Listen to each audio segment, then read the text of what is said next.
Hello, I am Girish Krishnani. And you are watching 5-Minute Learnings. In the previous few videos, I spoke about different ways of learning, and we learnt classical conditioning in detail, using Pavlov's famous dog experiment examples, and operant conditioning using the examples of Skinner box.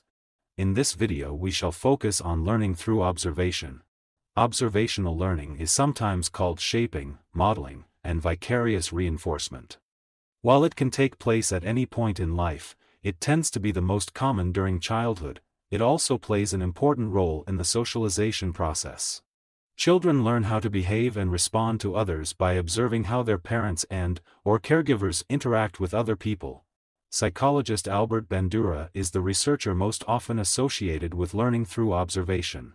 He and others have demonstrated that we are naturally inclined to engage in observational learning. Studies suggest that imitation with social understanding tends to begin around 2 years of age, but will vary depending on the specific child. In the past, research has claimed that newborns are capable of imitation, but this may not be true, as newborns often react to stimuli in a way that may seem like imitation, but isn't. The Bobo doll experiment. Bandura's Bobo doll experiment is one of the most famous examples of observational learning. In the Bobo doll experiment, Bandura demonstrated that young children may imitate the aggressive actions of an adult model. Children observed a film where an adult repeatedly hit a large inflatable balloon doll and then had the opportunity to play with the same doll later on. Children were more likely to imitate the adult's violent actions, when the adult either received no negative consequence or when the adult was rewarded. Children who saw the adults being punished for their aggressive behavior were less likely to imitate them. There are 4 stages of observational learning that need to occur for meaningful learning to take place. Keep in mind, this is different than simply copying someone else's behavior. Instead, observational learning may incorporate a social and/or motivational component that influences whether the observer will choose to engage in or avoid a certain behavior. Attention: for an observer to learn, they must be in the right mindset to do so. This means having the energy to learn, remaining focused on what the model is engaging in, and being able to observe the model for enough time to grasp what they are doing.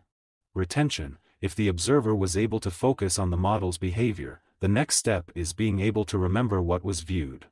If the observer is not able to recall the model's behavior, they may need to go back to the first stage again.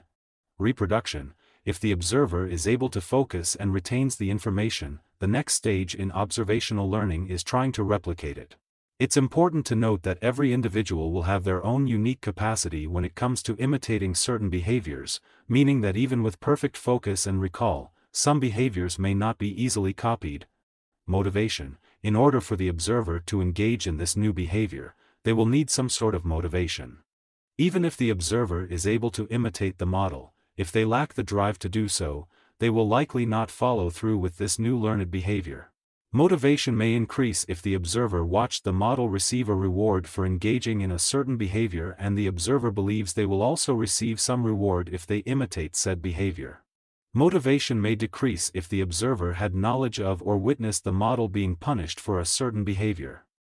According to Bandura's research, we are more likely to imitate people we perceive as warm and nurturing, people who receive rewards for their behavior, people who are in an authoritative position in our lives, people who are similar to us in age, sex, and interests, people we admire or who are of a higher social status, when we have been rewarded for imitating the behavior in the past, when we lack confidence in our own knowledge or abilities, when the situation is confusing, ambiguous, or unfamiliar. Observational learning has the potential to teach and reinforce or decrease certain behaviors based on a variety of factors. Particularly prevalent in childhood, observational learning can be a key part of how we learn new skills and learn to avoid consequences. However, there has also been concern about how this type of learning can lead to negative outcomes and behaviors. Observational learning can be a powerful learning tool. When we think about the concept of learning, we often talk about direct instruction or methods that rely on reinforcement and punishment. But, a great deal of learning takes place much more subtly and relies on watching the people around us and modeling their actions. This learning method can be applied in a wide range of settings including job training, education, counseling, and psychotherapy.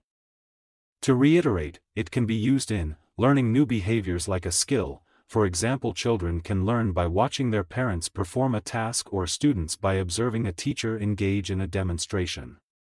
Strengthening a behavior or skill, a student getting a reward for raising their hand in class, will encourage others. Minimizing negative behaviors, for example, if you see a coworker get reprimanded for failing to finish a task on time, you may be more likely to finish your work more quickly on time to avoid punishment. This was the last video in the series of learning process. In the next series, I will take up problem solving and decision making. Hope you found this video useful. If you liked it, give me a thumbs up, and subscribe to my channel, 5-Minute Learnings. And do remember to hit the bell icon, to get notified of the new videos. Thanks for watching.